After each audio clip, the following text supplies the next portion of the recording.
আসসালামু আলাইকুম। আবারও হাজির হয়ে গেলাম নতুন একটা রেসিপি নিয়ে আপনাদের মাঝে। আজকে আমি বানিয়ে দেখাবো কক্সবাজারের হোটেলের মতন লইট্টা ফ্রাই। এখানে আমি 1 কেজি পরিমাণ লইট্টা মাছ নিয়েছি। আমি লইট্টা মাছগুলো কেটে ধুয়ে পরিষ্কার করে পানিটা ঝরিয়ে নেব এভাবে চেপে চেপে,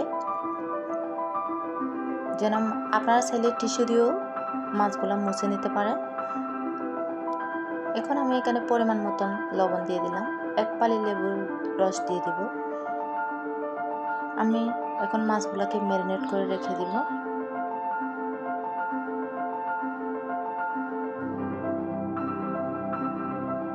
একটা মিক্সিং বোল নিয়ে নিলাম, দিয়ে দিলাম 1 কাপের চেয়ে একটু কম চাউলের গুঁড়া, বেসন দিয়ে দিলাম আধা কাপ, সামান্য হলুদ গুঁড়া দিয়ে দিলাম, মরিচের গুঁড়া দিয়ে দিলাম,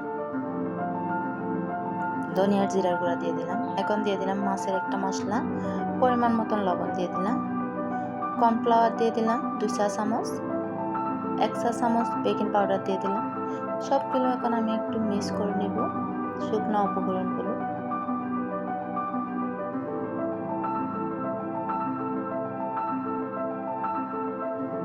এখন আমি অল্প অল্প পানি দিয়ে একটা হ্যান্ড উইস্কের সাহায্যে একটা ব্যাটার করে নেব। আমি পানিটা একবারে দিব না, 2 থেকে 3 বার করে আমি পানিটা মিক্স করব, যদি ব্যাটারটা পাতলা হয়ে যায় তাই। এই তো আমার ব্যাটারটা প্রায় রেডি হয়ে আসছে। এখন আমি আরেকটা বাটিতে মাছগুলো নিয়ে নিলাম। এখন সামান্য ময়দা দিয়ে মাছটাকে ম্যারিনেট করে নেব।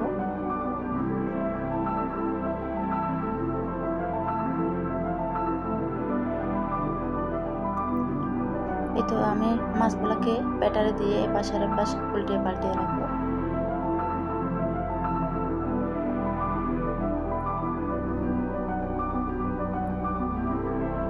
এই পাশে আমি চুলায় বসিয়ে দিলাম কড়াই, দিয়ে দিলাম পরিমাণ মতো তেল।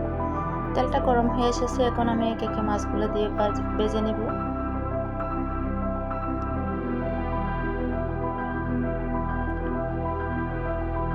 এই লইট্টা ফ্রাইটা যে একবার খাবে সে কিন্তু বারবার খেতে চাইবে, খেতে কিন্তু অসাধারণ হয়। আপনারা চাইলে এভাবে ট্রাই করতে পারেন।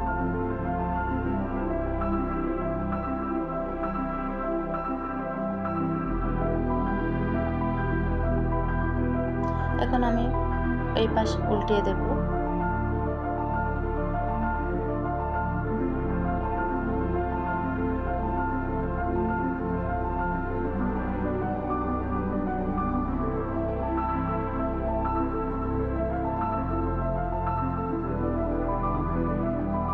তো আমার মাছগুলো প্রায় ভাজা শেষ, ব্রাউন কালার হয়ে যাচ্ছে। এখন একে একে আমি সবগুলো পাকোড়া তুলে নেব।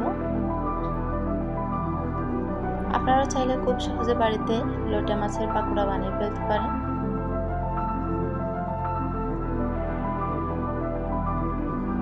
এই তো দেখুন,